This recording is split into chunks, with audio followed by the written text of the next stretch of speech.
Hi అండి, welcome back to my channel Vasavi diaries.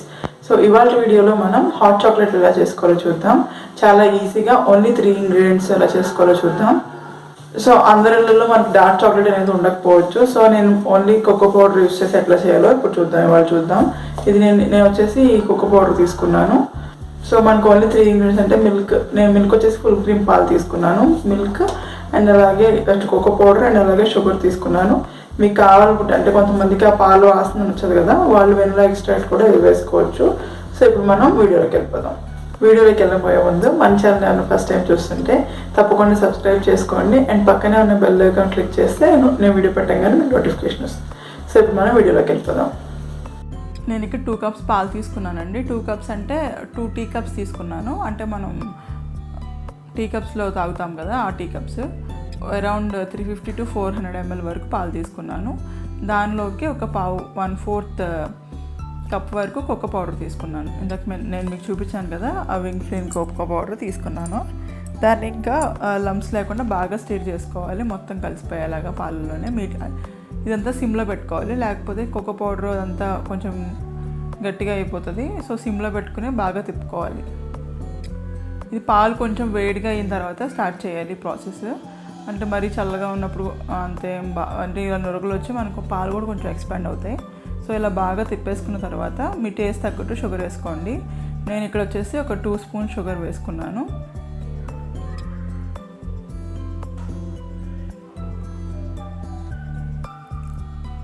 So కొంతమంది sugar ఎక్కువ యూస్ చేసుకునే వాళ్ళైతే మ్యాక్సిమం ఇది సరిపోతుంది. మీకు కావాలనుకుంటే కొంచెం ఎక్కువ కూడా వేసుకోవచ్చు.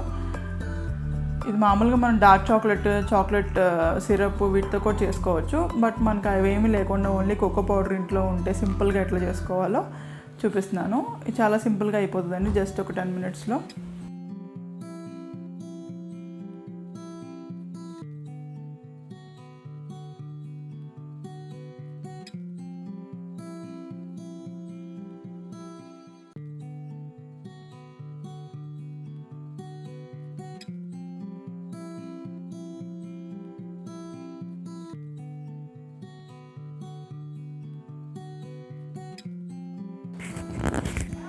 ఇలా కొంచెం సేపు కాగిన తర్వాత అంటే కొంచెం మనకి బాయిల్ అవ్వాలి, అంటే కోకో పౌడర్ అంతా కలిసి బాగా కుక్ అవ్వాలి. ఇలా కుక్ అయిన తర్వాత ఇంకా ఆఫ్ చేసేసి మనం ఇంకా సర్వ్ చేసుకోవడమే. సో ఇది చాలా వేడివేడిగానే సర్వ్ చేయాలండి, అప్పుడే బాగుంటుంది. సో ఇలా సర్వ్ చేసేసిన తర్వాత మనం పైనుంచి టాపింగ్గా విప్పింగ్ క్రీమ్ పైపింగ్ చేసుకోవచ్చు. మీ దగ్గర పైపింగ్ ఉంటే, లేదా జస్ట్ స్పూన్తో పైన డెకరేట్ చేసినా బాగానే ఉంటుంది. నా దగ్గర ఆల్రెడీ విప్పింగ్ క్రీమ్ ఉందండి ఫ్రిడ్జ్లో. సో నేను దాన్ని కొంచెం ఒక స్పూన్తో ఇట్లా సర్వ్ చేసేసుకుంటున్నాను. సో చాలా టేస్టీగా ఉంటుందండి, తప్పకుండా ట్రై చేయండి. అండ్ మీకు ఎలా కుదిరిందో నా కామెంట్ సెక్షన్లో చెప్పండి.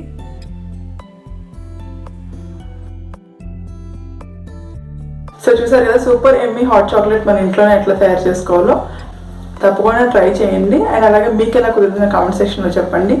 అండ్ ఎవరైనా ఇంకా సబ్స్క్రైబ్ చేసుకునే వాళ్ళు ఉంటే మన ఛానల్ సబ్స్క్రైబ్ చేసుకోండి. చక్కగా ఇది ఈవినింగ్ టైం, మనకి ఇప్పుడు వర్షాకాలం వచ్చేసింది కదా, చల్లగా ఉన్నప్పుడు ఈ హాట్ చాక్లెట్ తయారు చేసుకుని ఎంజాయ్ చేయండి.